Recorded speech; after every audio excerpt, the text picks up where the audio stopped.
O iceberg das 16 personalidades. Olá a todos, hoje vamos usar o conceito do iceberg para ir desde a superfície até as profundezas nas teorias de personalidade. 16personalidades.com. Provavelmente seu primeiro encontro com os tipos de personalidade tenha sido pelo site das 16 personalidades. E por bom motivo, eles conseguiram simplificar uma teoria que é muito complicada e trazer para o prático. Com uma interface amigável e personagens bonitinhos, o site das 16 personalidades é uma das plataformas mais populares para fazer um teste de personalidade. E eles trazem uma abordagem diferente. Em vez de usar conceitos como as funções cognitivas, que são bem mais complicadas, eles usam o modelo Neres, onde eles reequilibram as dimensões do modelo do Big Five, que vamos falar depois. Então o site das 16 personalidades usam as abreviações do MBTI, mas usam como base do seu teste o Big Five, mesclando assim um pouco dos dois, colocando em porcentagem cada preferência. Por ser bem simplificado e amigável, é o teste mais popular da internet. MBTI. MBTI significa Myers-Briggs Type Indicator. E se você trabalha no setor corporativo, já deve ter encontrado esse teste do MBTI. É um dos testes de personalidades mais utilizados. Desenvolvido por Catherine Myers e sua filha Isabel Briggs, o MBTI é baseado nas teorias de tipos psicológicos de Jung, categorizando as pessoas em 16 tipos de personalidade, com 4 dicotomias, sendo elas introversão, extroversão, sensação e intuição, pensamento e sentimento, e percepção e julgamento. Cada uma representando uma dimensão da personalidade, criando assim os 16 tipos de personalidade que a gente conhece hoje. Por exemplo, o ENFP ou o ISTJ. Testes e avaliações de personalidade. Quando a gente faz o teste várias vezes, a gente pode ver uma diferença nos resultados. E isso é porque se trata de um tema inevitavelmente subjetivo. Então a gente pode responder de uma maneira em um dia e responder de outra maneira em outro dia. O resultado dos testes não é consistente porque nós não somos consistentes. Mas os testes de personalidade são uma ferramenta para nos ajudar a identificar nosso tipo.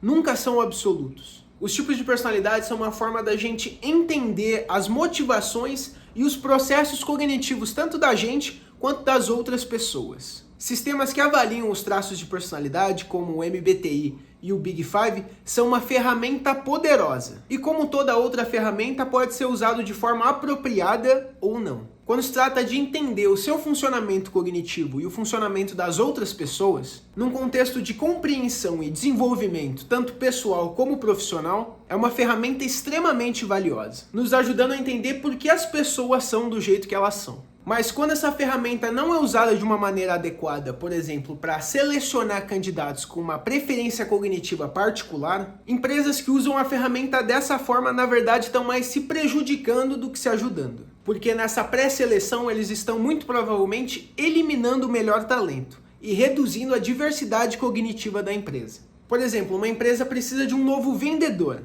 Eles podem assumir que um extrovertido seja mais adequado para esse cargo, desconsiderando que saber lidar com pessoas é uma habilidade que pode ser desenvolvida e treinada. E eliminam da seleção uma pessoa que é tão capaz quanto qualquer outra, por causa da sua preferência cognitiva. Os tipos de personalidade são uma ferramenta muito interessante para o desenvolvimento profissional, mas não são uma ferramenta para discriminação cognitiva, e sim uma ferramenta para compreensão cognitiva. Carl Jung. Não podemos nos aprofundar mais nas teorias se antes entender de onde e de quem elas vieram. Carl Gustav Jung nasceu em 1875 na Suíça. Ele foi um psiquiatra e psicoterapeuta que fundou a psicologia analítica. Ele é amplamente reconhecido por suas contribuições inovadoras ao entendimento da mente. No início do século XX, Jung conheceu Sigmund Freud, o fundador da psicanálise. Os dois desenvolveram uma amizade profissional profunda, com Jung sendo considerado o sucessor de Freud. Mas por uma divergência teórica, principalmente ao papel da sexualidade e a do inconsciente coletivo, levaram a uma ruptura em 1913. Inconsciente coletivo e arquétipos. Uma das ideias mais notáveis de Jung foi a ideia do inconsciente coletivo, que ele descreveu como uma camada da mente que contém padrões de comportamento humano que são comuns para toda a humanidade. Segundo Jung, o inconsciente coletivo é composto por arquétipos, imagens primordiais que são comuns para toda a humanidade. São ideias e imagens universais que aparecem em histórias, mitos e sonhos no mundo inteiro. Arquétipos que incluem, por exemplo, o herói e a sombra. Jung acreditava que esses arquétipos e a nossa relação a esses arquétipos influenciam profundamente o jeito que percebemos e nos relacionamos com o mundo. Teoria da personalidade. Jung propôs uma teoria de personalidade que difere fundamentalmente da psicanálise. Ele introduziu conceitos como a introversão e a extroversão, descrevendo atitudes que orientam o comportamento de um indivíduo. Extrovertidos são direcionados para o exterior, se concentrando no mundo externo. E introvertidos são direcionados para o mundo interior, se concentrando naquilo que acontece no mundo interno. Além dessas atitudes, Jung identificou uma preferência de como as pessoas absorvem informações e tomam decisões. Na maneira de absorver informações, uma pessoa pode preferir a sensação, a percepção direta e concreta dos fatos e detalhes sensoriais, ou a intuição, a percepção de possibilidades, padrões e conexões. E na maneira de tomar decisões, uma pessoa pode preferir o sentimento, o julgamento baseado nos valores, ou uma pessoa pode preferir o pensamento, um julgamento baseado na lógica. Jung combinou essas atitudes e maneiras de absorver informações e tomar decisões para criar as 8 funções cognitivas. Dicotomias de preferência. A dicotomia de introversão e extroversão descreve como a pessoa direciona a sua atenção. Introvertidos preferem prestar atenção na maioria do tempo no seu mundo interno e são frequentemente vistos como reflexivos, reservados e focando nas suas próprias ideias. E por outro lado, os extrovertidos preferem focar sua atenção no mundo externo. Extrovertidos são geralmente vistos como expressivos e focados no ambiente externo. A dicotomia de sensação e intuição se refere a como as pessoas percebem informações. Aqueles com a preferência na sensação preferem se concentrar nas coisas que são concretas e nos detalhes. Eles valorizam a experiência prática e a realidade tangível, confiando nos seus sentidos para entender o mundo ao seu redor. E em contraste, as pessoas que têm a preferência pela intuição preferem focar em padrões, possibilidades, significados e conexões. Eles são mais inclinados a considerar as possibilidades futuras e as conexões abstratas, confiando na intuição para guiar a sua percepção. Intuitivos são frequentemente vistos como visionários e criativos, com uma abordagem mais global e teórica. A dicotomia de pensamento e sentimento se refere a como as pessoas preferem tomar decisões. Pessoas com preferência no pensamento baseiam suas decisões na lógica. Eles valorizam a razão, a consistência e a impessoalidade, buscando soluções eficazes e racionais. E pelo outro lado, pessoas com preferência no sentimento gostam de tomar suas decisões baseado nos valores. Então eles dão importância para a necessidade dos sentimentos, buscando o que eles acham certo e a harmonia. A dicotomia de julgamento e percepção aborda a preferência pela flexibilidade ou estrutura. Pessoas que preferem o julgamento gostam de organização, planejamento e estrutura. E pessoas com a preferência na percepção gostam mais de flexibilidade e adaptabilidade. Funções cognitivas.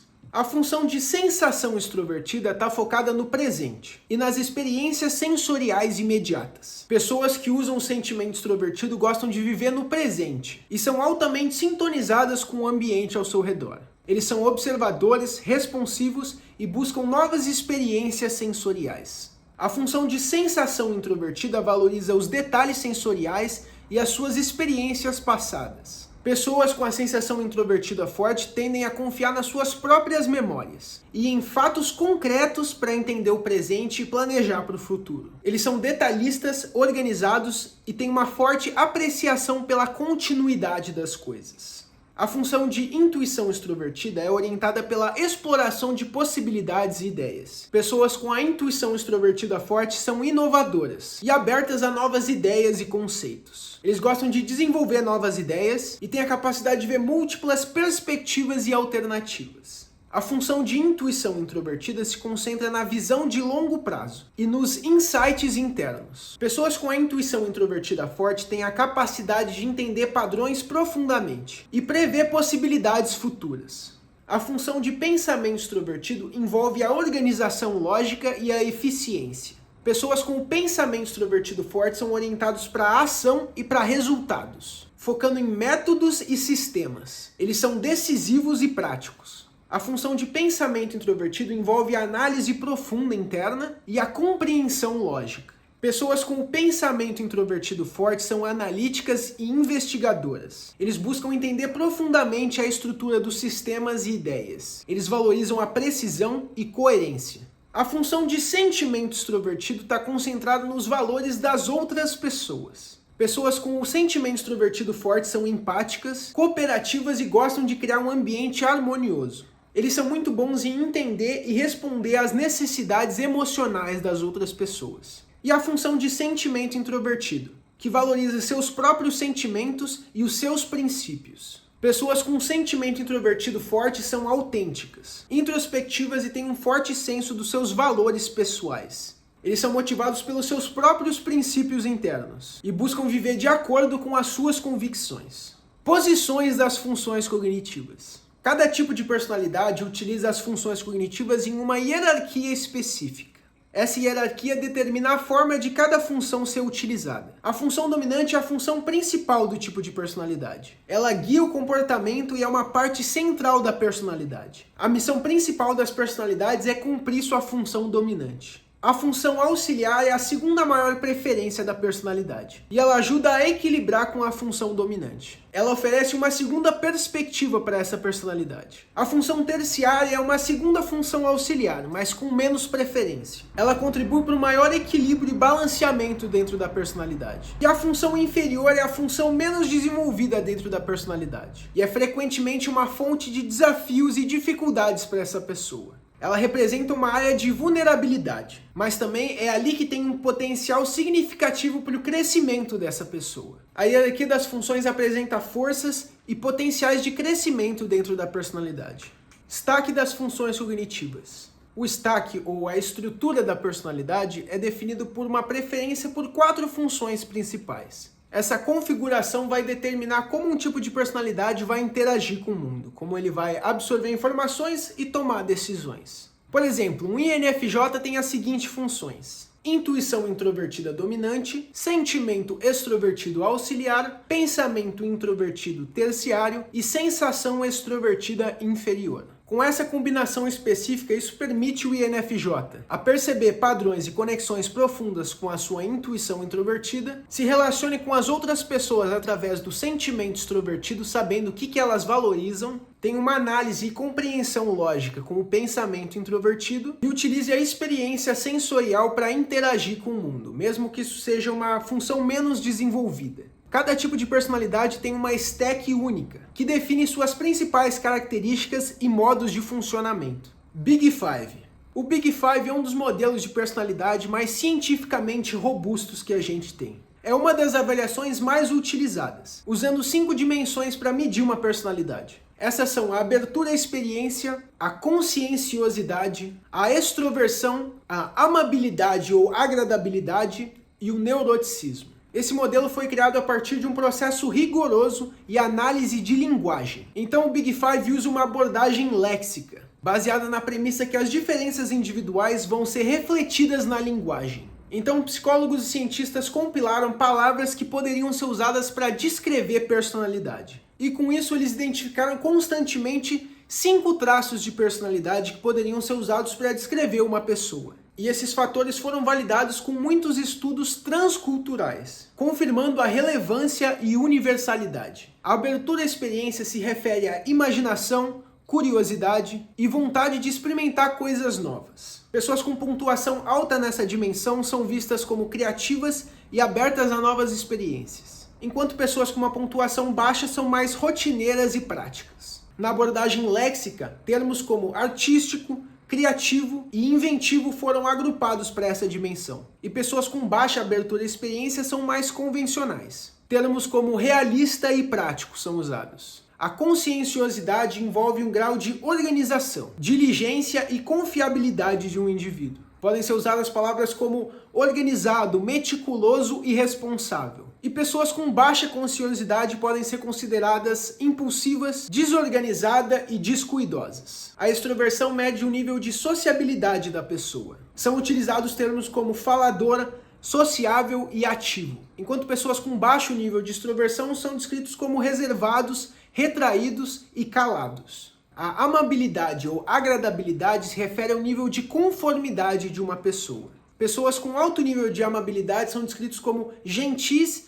e caridosos, enquanto pessoas com baixa amabilidade são descritos como competitivos ou antagonistas. E o neuroticismo mede a tendência da pessoa de perceber possíveis perigos. Então, pessoas com alto neuroticismo são mais suscetíveis a estresse. Pessoas com alto neuroticismo podem ser descritas como ansiosos, instáveis e inseguros, enquanto pessoas com baixo neuroticismo são descritas como resilientes, calmas e seguras. O Big Five oferece uma perspectiva detalhada sobre a personalidade, com uma base empírica e métodos usando a linguagem. Mas a linguagem tem suas limitações e vieses quando se trata de descrever pessoas. Por exemplo, extrovertidos podem ser descritos como sociáveis, enquanto introvertidos podem ser descritos como reservados ou retraídos, que tem uma conotação ruim, sendo que são só duas maneiras de perceber o mundo, são duas preferências diferentes. Mas quando descritas por linguagem, tendem a favorecer um certo tipo de pessoa.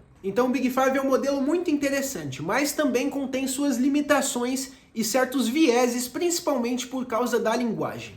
Loops cognitivos. O loop cognitivo se refere a um padrão disfuncional da personalidade, que acontece quando a pessoa recorre excessivamente à sua função dominante e à sua função terciária, ignorando a sua função auxiliar. Esses loops podem levar a um comportamento desequilibrado na personalidade. Então, por exemplo, um INFJ pode entrar num loop da sua intuição introvertida e do seu pensamento introvertido, onde eles se tornam excessivamente analíticos e introspectivos, não dando importância para as necessidades emocionais das outras pessoas, do seu sentimento extrovertido auxiliar. Então, por exemplo, para o INFJ, esse comportamento pode resultar num isolamento e uma ruminação negativa, porque esse é um tipo introvertido e ele está focando só nas funções introvertidas. Isso é a mesma coisa para um tipo extrovertido, só que o tipo extrovertido vai estar focado totalmente nas suas funções extrovertidas. Então eles não têm um tempo de introspecção. Então compreender certas armadilhas que o seu tipo de personalidade pode cair é extremamente importante para o seu desenvolvimento. Socionics. Socionics é um modelo de tipificação que foi desenvolvido na década de 70. Por essa psicóloga lituana que eu não vou nem tentar falar o nome. Esse modelo se baseia nas ideias de Jung e aplica essas ideias de maneira mais detalhada e compreensiva, principalmente sobre as interações pessoais e dinâmica de grupo. A criadora desenvolveu esse sistema enquanto ela estudava economia e começou a se interessar pelos tipos psicológicos de Jung. Ela se interessou por como a tipologia pode explicar a condição humana e as interações principalmente num contexto social. Assim, ela expandiu as ideias de Jung, criando seu próprio sistema Socionics. O Socionics também categoriza as pessoas em 16 tipos de personalidade, usando um modelo que descreve como cada tipo lida com a realidade, identificando pontos fracos e fortes, e na maneira de pensar e agir de cada tipo. Uma das principais diferenças entre o Socionics e, por exemplo, os 16 personalidades são nas siglas. Por exemplo, nas 16 personalidades, um INFP é um tipo perceptivo, mas a sua função dominante é de julgamento, o sentimento introvertido. Isso é porque o P se refere à extroversão da percepção, que no caso do INFP é a intuição extrovertida auxiliar. Então dá para ver como isso fica confuso. A última letra, o P ou J, se refere à extroversão dessa função.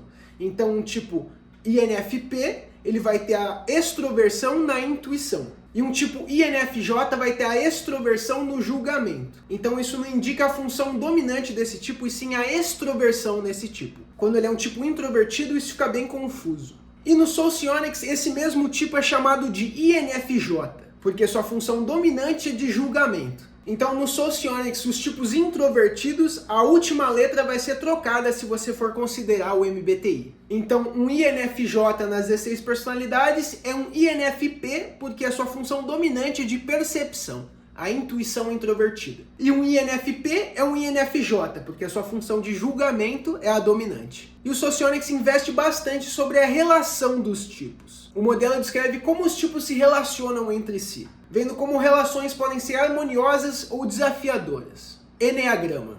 O Eneagrama é um sistema de personalidade que identifica 9 tipos distintos, com suas próprias motivações, medos e desejos, fornecendo um insight profundo sobre as motivações das pessoas e aquilo que guia o seu comportamento. Cada tipo do Eneagrama é associado a certos medos, desejos e motivações. assim como um caminho específico de desenvolvimento pessoal e crescimento. O Eneagrama é representado por um diagrama de 9 pontas, que ilustra as relações e conexões entre cada tipo. Tipo 1, o perfeccionista. As motivações do tipo 1 é buscar fazer a coisa da maneira correta e manter os padrões elevados. Os medos do tipo 1 é não ser perfeito e ser corrupto. Os desejos deles são ser bons naquilo que eles fazem, ser íntegros e serem equilibrados. E característica desses tipos é que eles são éticos, comprometidos, confiáveis, mas podem ser críticos demais por serem perfeccionistas. O tipo 2, o prestativo. As motivações desse tipo é serem necessários e serem amados. Os medos desse tipo é serem indesejáveis ou não terem valor. E os desejos desse tipo é serem valorizados e amados. As características desse tipo são serem atenciosos, generosos e carinhosos, mas eles podem ser possessivos e manipuladores. Tipo 3, o realizador. As motivações desse tipo é serem admirados e bem vistos. E os medos desse tipo são o fracasso e não ser valioso.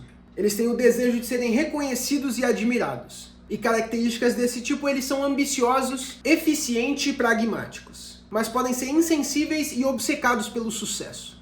O tipo 4, o individualista. A motivação desses tipos é serem autênticos e únicos. E os medos desse tipo é não terem uma identidade ou essa identidade não ser importante. E os desejos desse tipo é criar uma identidade que seja única e importante. Característica desses tipos, eles são sensíveis, introspectivos e ao mesmo tempo expressivos. Mas eles podem ser muito focados na sua própria energia. Tipo 5, o investigador. As motivações desse tipo são a busca pelo conhecimento e pela compreensão. Os medos desse tipo é serem incapazes ou inúteis. E os desejos desse tipo é serem informados e competentes. Características desses tipos, eles são perceptivos, inovadores e reservados, mas eles podem ser isolados e desconectados. Tipo 6, o leal. Motivações desse tipo é se sentirem seguros e terem uma rede de apoio. E os medos desse tipo é estarem sem suporte ou orientação. Os desejos desse tipo é se sentirem seguros e apoiados. E características, eles são fiéis, responsáveis e práticos, mas podem ser ansiosos e desconfiados. Tipo 7, o entusiasta.